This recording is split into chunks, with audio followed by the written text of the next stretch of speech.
right, let's go, because you know what I came in to do. I don't get paid for overtime. I'm here to fight. So this is what everybody is talking about. Looks like Anthony Joshua and Eddie Hearn have met up today with His Excellency Turki Al-Sheikh today. I was speculating where the meeting was. Gareth A. Davis seems to be implying it was in London, so it looks like the Sheikh has flew over to come see Eddie and Anthony Joshua. And we're talking big moves here. Potential fights: Anthony Joshua versus Otto Wallin, Deontay Wilder versus Joseph Parker, Dimitri Bivol versus Richard Rivera, Philippe Hrgovic versus to be announced, Daniel Dubois versus Jarrell Miller, Frank Sanchez versus Junior Farr, Arslanbek Makhmudov versus to be announced. There's Arslanbek Makhmudov, who will be fighting Ajit Kabayel. Okay, so that could be the to be announced for Makhmudov. This guy Kabayel, very inactive. One fight in 2023, one fight in 2022, one fight in 2021, one fight in 2020, one fight in 2019, one fight in 2018, two fights in 2017 where he beat Derek Chisora. Is he still arguably Makhmudov's toughest test alongside Carlos Takam? With all that inactivity, we'll see. And there's the possibility of Jai Opetaia defending the cruiserweight title on this card, opponent to be determined. Jai Opetaia has a scheduled purse bid for the 21st of November for the long-awaited rematch with Malius Bradis. So he could be the opponent for the 23rd.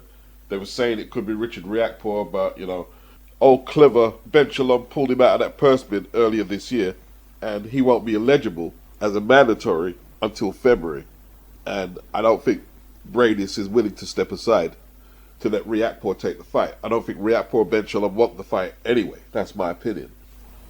So Riakporhe will take on Dylan Benegion this Saturday on Sky Sports on an Adam Azim undercard. Very underwhelming, very disappointing, very. So it could be Jai Opetaia versus Bradis in Riyadh on this major event. Huge. The proposed date is the 23rd of December. All speculation at the moment, but if they can pull this off, it's absolutely huge. And that's what you call a game changer, Frank Warren. Now, there's a few different promoters involved here, obviously, because the likes of Otto Wallin and Jarrell Miller, are they still with Salita? Wilder, Frank Sanchez, PBC, Arslanbek Makhmudov, Top Rank, ESPN, Junior Farr, Lou DiBella, Dubois, Queensbury, AJ Matchroom, Dimitri Bivol Matchroom, Hrgovic, borderline, whether he's a free agent now, Jai Opetaia, Matchroom, and DAZN basically supplying most of manpower.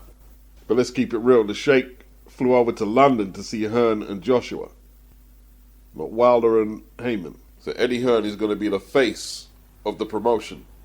I don't know how they're going to work all the logistics out. I ain't got a clue.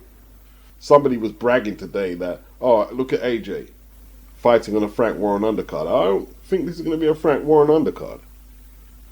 I don't know what made him think that. Times are pretty lean at the PBC because they don't normally outsource two fighters, if any. They probably can't pay the likes of Wilder the money he's demanding right now. I don't know. I'm surprised that Andy Ruiz isn't involved. Ruiz versus Wilder. But nothing's confirmed, so things could change still. Things done change. Now, even if they don't pull it off, I'm still not going to blame the Saudis for the so-called decline in standards in boxing when the decline, if that's what we're going to title it, has been there for a little while now, hasn't it? There hasn't been a real undisputed lineal champion since 2003. The Saudis only really got involved in big-time boxing 2019, Andy Ruiz, AJ2. So they can't be held responsible for the mediocrity in terms of the business being handled by promoters and the networks in the last 20-plus years. They can't be held responsible for that. What's important here is if they can pull all them different promotional entities and networks together to make a card, that's a game changer, Frank. That's what you really call a game changer. That's huge. It's going to be a game changer. It's going to change the whole landscape of the sport. DAZN co-streamed Gervonta Davis versus Ryan Garcia with the PBC. They also co-streamed the Tommy Fury KSI fight with ESPN Plus. So maybe there's a way that maybe at least a few of the networks can be satisfied with the outcome of this. Share and share alike. But two of the big name heavyweights will feature potentially on the same card. Anthony Joshua versus Deontay Wilder. Wilder versus Parker. AJ versus one as the rumoured opponents. Obviously full of, a stacked undercard if it's managed to pull off. How are we feeling about this matted card in Saudi Arabia potentially? Well, I mean, I had mixed emotions about it. Number one, obviously, like every boxing fan, your first thing is, okay, well, it's cool that Joshua and Wilder are going to be on the same card. And then you think to yourself for a second, well, what the hell are we doing here? They should be fighting each other. Why are we not getting Wilder versus AJ straight away? Well, pick a side who you're going to blame, who's ducking, because that's what boxing fans do. But I have a feeling that neither side want to mess up that Saudi money by getting eliminated by fighting each other straight away. So you can see AJ fight Otto Wallin. If he wins, he takes on Hrgovic for the vacant IBF title. If Wilder beats Parker, he could possibly fight Andy Ruiz, WBC eliminator, and they're just going to try and eat as much Saudi money as possible before they face each other. That could be a possibility. Fury and USYK got them belts tied up for a little while. But I will say this, if they can't get AJ and Wilder in the ring by spring next year, I don't see it happening.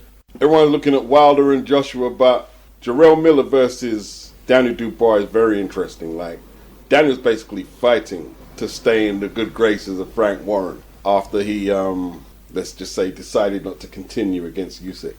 If Miller can get through the first 2 or 3 rounds, where Daniel is most dangerous, then he could go the same way he did against Joyce, and he could go the same way he did against USYK. At the same time, this is one of the bigger punches that Jarrell Miller has faced, and he's normally been able to walk people down, take the impact of their best shots on his forearms and overwhelm them. Can he do that with Daniel Dubois? Because Daniel doesn't need to be told twice what Jarrell Miller is going to do. He's not going to start boxing on the back foot. He's going to come straight at Daniel. It's whether Daniel can implement the right tactics. And more importantly, before any all of that, it all depends if Jarrell Miller can get past the inevitable VAR testing that will be implemented. Keep a substitute on standby. Frank Sanchez versus Junior Farr. Even before Farr was knocked out by Lucas Brown, he was quite negative against Joseph Parker. That's what I remember. And Frank Sanchez, in his best win against Efe Ajagba, still had to endure critics of his safety first style. So that may be of the least interest to the fans. I don't know if any territories will just get it on subscription if they're subscribed to DAZN or ESPN Plus or whatever platform is available to them. But pay-per-view looks likely. Now, if they could do it at $25.99 in the UK, I'm in. Would I go to 30? Probably. USYK dropping big hints about retiring after his 2 potential contracted fights with Tyson Fury, which will see an undisputed champion. He says he wins against Fury and then he goes and plays football. He says he has a contract signed with the #1 football team in the Ukraine. The #1 team in the Ukraine is Shakhtar Donetsk, although the team they're saying he'll be playing for is PC Policia, who he came on as a substitute for in a winter break friendly win over VRS last year.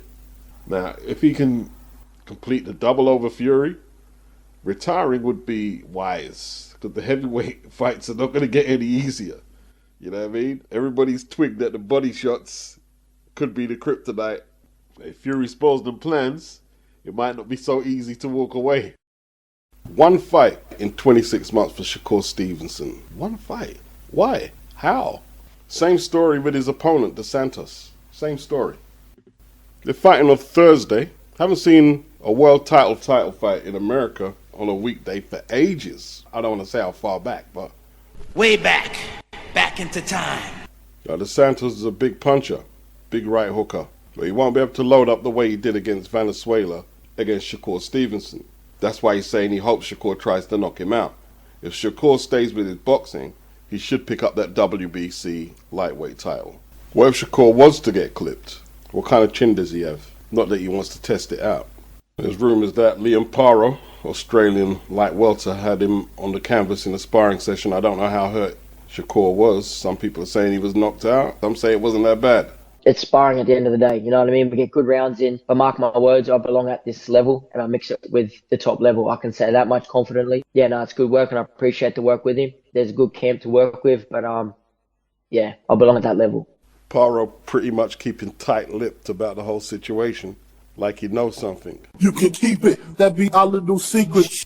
The Santos doesn't have the best defense, and Shakur's power shouldn't be underrated either when weighing up this fight. My pick, Shakur Stevenson. Doesn't matter, stoppage, points, whatever. Shakur Stevenson all day. Queensbury have a really good card here, man. Like, the only two fights that don't look competitive are Callum Thompson, 7-0, a lightweight, takes on Joshua Ocampo, 8-19-5, and Anna Akbar, a super lightweight, who takes on Christian Lopez Flores, who's 14-32-2.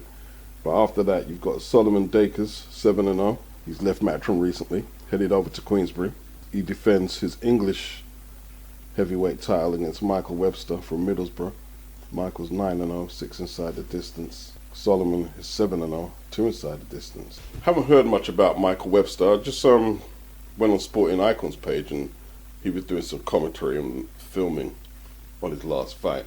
He fought what was basically a cruiserweight, and it was very easy. Dakers will not be as easy as that. And it all depends. Dakers does not have a lot of stoppages, but he's taken on journeymen like the likes of Sokolowski, and won pretty well in my opinion against Sokolowski. So maybe he's had tougher opposition when he's been on Matchroom, and perhaps that's why Michael Webster's knockout percentage looks a little better than Solomon's. Solomon's put on a little weight recently. It looks like they're trying to turn him into a puncher. I don't know if that's the way to go. He's got good amateur pedigree and he should have too much boxing ability over 10 rounds to retain his English title over this guy, Michael Webster. In saying that, I don't know much about him. You got Hannah Ranking taking on Aina Kozin for the WBC Super Welterweight title that's vacant. Nathaniel Collins, 13-0, takes on Zach Miller. Collins will be defending his British and Commonwealth titles. That's a good fight. Denzel Bentley, most listening should know Denzel by now. 18-2-1, British middleweight champion. He takes on Nathan Heaney. Denzel, I'm favouring him to win that. You got Echo Esserman, 19-0, against Harry Scarf. A lot of belts on the line there. British, Commonwealth, IBF European, all ownership of Echo Esserman. Can Harry Scarf pull off the upset? Liam Davis versus Vincenzo La Femina for the European Super Bantamweight title. Another good fight. Liam Davis 14-0, Femina 13-0. When is this Dennis McCann Liam Davis fight going to happen? And then to top it off, we've got Nick Bull, 18-0, 11 inside the distance, taking on former world champion Isaac Dogboe, the Ghanaian. 24 wins, 15 inside the distance, 3 losses. Former WBO Super Bantamweight champion.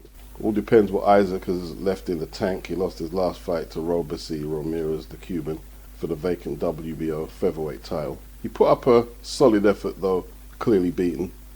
And Nick Bull, he's never fought at this level, but Frank Warren will be hoping they've got the timing right and they've caught Isaac at the right time. I'll probably pick Nick Bull to take that one. 26 years of age, Isaac 29. Isaac's had a lot of tough fights and Nick might be catching him at the right time. Not writing Isaac off, not at all. I mean, he recently beat Joet Gonzalez. That's solid competition. But yes, I have Nick Bull the favourite to win that. Could be controversial. Unless Nick stops him. Nick can bang a little. But Isaac can punch too. That's a very good fight. A lot of people are sleeping on that fight. They're both squat and stocky featherweights who don't like to concede ground. And everybody is anticipating trench warfare in the pocket. But sometimes, two fighters with that style, it can clash and it can get very mauly. Hopefully, this don't turn out like that. If the chemistry's right, this will be explosive. It'll be a good fight. One to look out for.